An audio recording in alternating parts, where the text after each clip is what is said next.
es que si queremos unas elecciones transparentes, justas y que sean reconocidas, legitimadas por todos y evitar problemas posteriores, un proceso electoral válido no debería tener menos de 14 meses.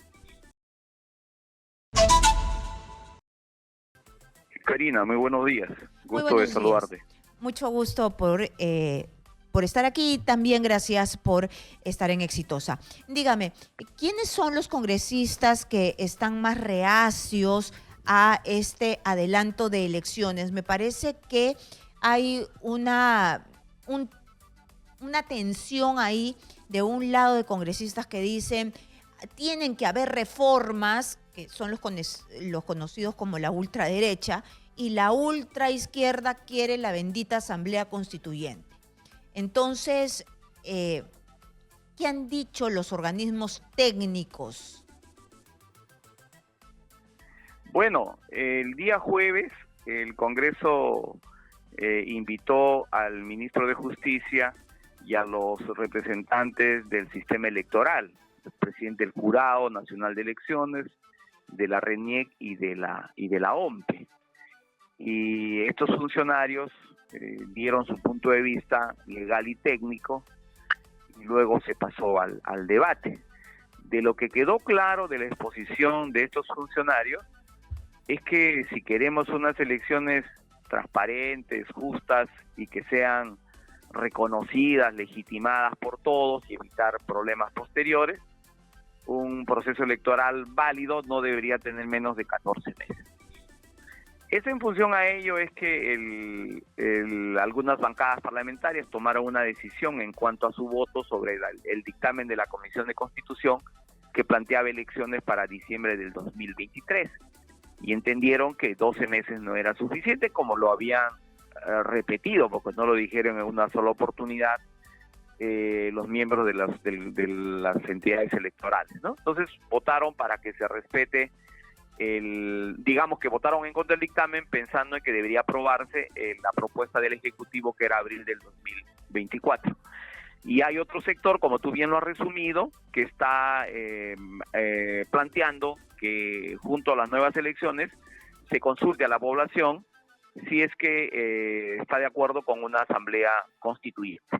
Legítimo, válido, pero creo que en este momento, en este escenario de confrontación, es bien complicada, sería incorporar un elemento más de discrepancia en la propia sociedad peruana. Muy bien.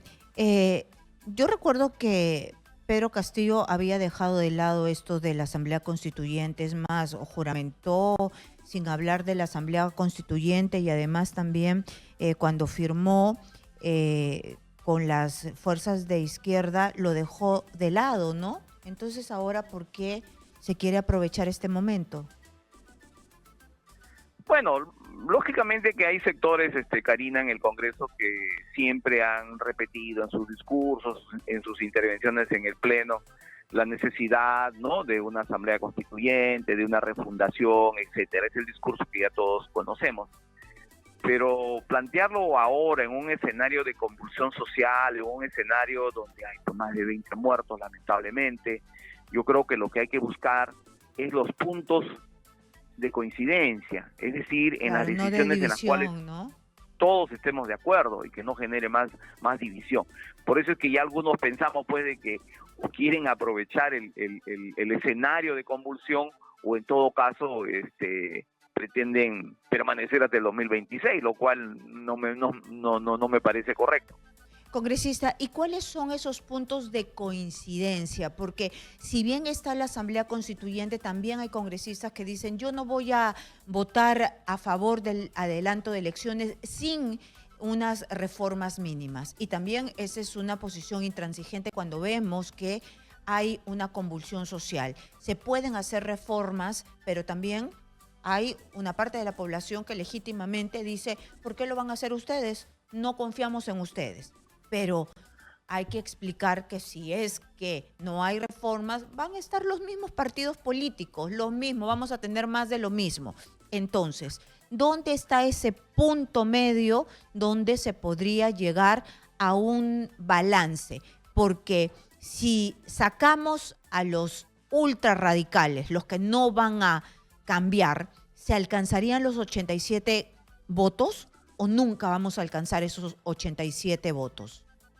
Lo que me temo es que si ese sector que plantea Asamblea Constituyente no cede y vota por una fecha razonable, conforme ha señalado el jurado de elecciones, René Guiompe, me temo que no lleguemos a los 87, pero sí podamos llegar a los 66 de adelanto de elecciones en una fecha prudente, pero tendríamos que ir a un referéndum. Pero un referéndum que sería sobre algo que la población ya ha dicho que está de acuerdo. Entonces sería un gasto innecesario, porque hay que recordar que todos estos procesos de elecciones, referéndum, implican toda una movilización de un aparato ya establecido. Bueno, pero se señalará por qué, ¿no? Se señalará por qué, porque no se llega a un consenso porque los congresistas tal cual, A, B, C, D, nombre, apellido, no quieren dar su brazo a torcer. Pero ¿usted cree que estos congresistas también de Avanza País, los que han votado en contra del adelanto sin reformas, podrían ceder en algo? Es decir, voto por el adelanto y después en el interín hago algunas reformas, las que se puedan buenamente. Sí, yo creo que, Karina, tenemos que hacer un esfuerzo de ponernos de acuerdo en algunos temas mínimos. Como tú bien comentabas, si nos vamos en la manera apresurada, como algunos sectores están promoviendo, ¿no? Vamos a ir a las siguientes elecciones con los mismos actores políticos, con los mismos candidatos, o sea, con los mismos congresistas o los partidos políticos que la ciudadanía nos reclama que nos vayamos. Los mismos son los que van a volver a postular, porque en este momento hay cerca de 14 o 15 organizaciones políticas cuya inscripción está en curso, y eso va a demorar por lo menos unos 3 meses, según explicaba el presidente del jurado. Entonces, al final vamos a volver de acá a 2 o 3 años a decir, oye, bueno, que se vuelvan a ir todos, ¿no? Hay que hacer reformas mínimas también, yo creo. El tema, a mí lo que más me preocupa bastante es el tema de la subrepresentación, ¿no? O sea, hay gente que dice la bicameralidad no es necesaria, pero digamos, más allá de la bicameralidad o no, a mí lo que me preocupa es que siendo un país de 34 millones de habitantes tengamos solamente 130 congresistas.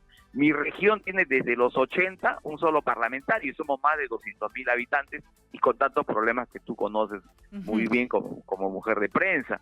Entonces, eso tiene que cambiar, tenemos que mejorar muchas cosas. No lo vamos a poder hacer todos, efectivamente, porque no nos hemos puesto de acuerdo en estos temas centrales en estos primeros 17 meses de gestión. Pero dada la crisis, dada la urgencia, por lo menos tenemos que establecer un programa mínimo de reformas, 2, 3, 4 reformas, y con eso vamos al adelanto de elecciones. Y eso tenemos que hacerlo ahora, antes que termine la legislatura, porque se tiene que reformar la Constitución en 2 legislaturas ordinarias consecutivas.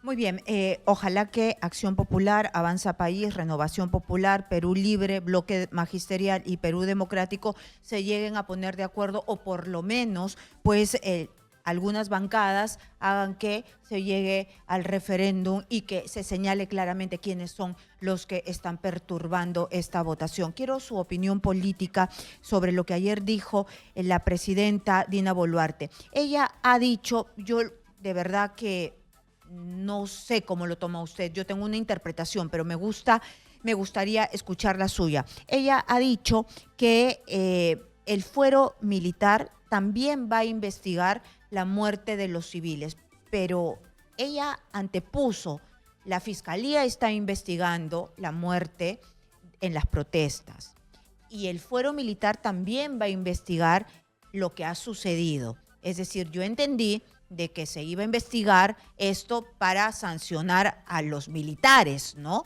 Pero aquí estoy viendo en la República contrasentido jurídico de Dina Boluarte, como que los militares van a investigar las muertes, pero para eso está el Ministerio Público. ¿Cuál es su lectura, no? Porque yo me imagino que el fuero militar está para investigar a los militares que si se han excedido o no.